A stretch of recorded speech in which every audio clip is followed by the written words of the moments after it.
எனக்கு நிறைய ரிப்போர்ட்ஸ் கிடைச்சிட்டு இருக்கு லைக் அவர் வந்து பாடி பில்டிங் டோனிங்லாம் பண்ணுறாரு அப்படி what is up to really அது என்கிட்ட கேட்குறது நீங்கள் அவர்கிட்ட கேட்டால் தான் தெரியும்.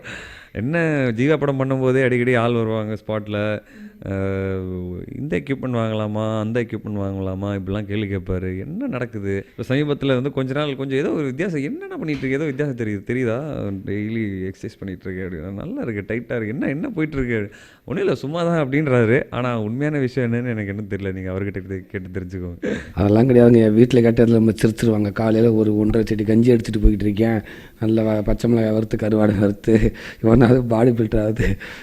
அதெல்லாம் ஒன்றும் கிடையாது. நல்ல 3 நேரம் நல்லா சாப்பிட்றேன். மெயினாக பாடி பில்ட்டுன்னு இந்த ரைஸ் சாப்பிடக்கூடாதுன்னு சொல்லுவாங்க, இந்த ஃப்ரூட்ஸ் எடுத்துக்கோங்கன்னு சொல்லுவாங்க, கர்ட் ரைஸ் தொடக்கூடாது, ஸோ அந்த ரைஸ் சாப்பிடக்கூடாது, ஃப்ரூட்ஸ் சிக்கன்ஸ் வெரைட்டிஸ் இப்படிலாம் பேசிக்கிட்டு இருப்பாங்க. நம்ம எல்லாம் அடித்து தட்டினாவில் இருக்க சும்மா ரைஸை மிரலும், முன்னாடி வரச்சோடு பின்னாடி வரச்சோடு ஓவர் ஆக்ட் பண்ணி போகும்.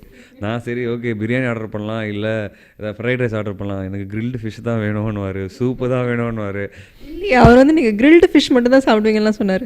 அது அவங்க எதை சொல்லுவாங்க, சொல்லி கொண்டாந்து வைப்பாங்க. நமக்கு அவங்க சொல்ல பேர் என்னாண்டே தெரியாது.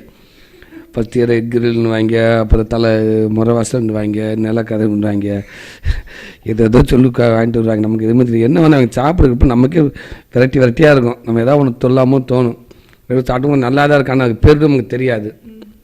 இருந்தாலும் அப்பப்போ அங்கங்கே சரி. அது போக இந்த பச்சை பெண் செடியாக கொண்டு வந்து தட்டில் போடுவாங்க மொத்தமாக. எங்கள் வீட்டில் மாடுதிங்கிற மாதிரி மொச்சம் தொட்டு அதை தொட்டு அப்படி சாப்பிட்டு இருப்பாப்புல. நம்மளாம் அதை நான் தொட்டு சாப்பிட்டு நமக்கு திருப்தி இருக்காது. திருப்பி எல்லாத்துக்கும் ஓரம் கட்டிட்டு சோத்தை கொட்டி தயிரை ஊற்றி உப்பை போட்டு அப்படி போட்டு பிசைஞ்சு அடித்தாதான் நமக்கு திருப்தி.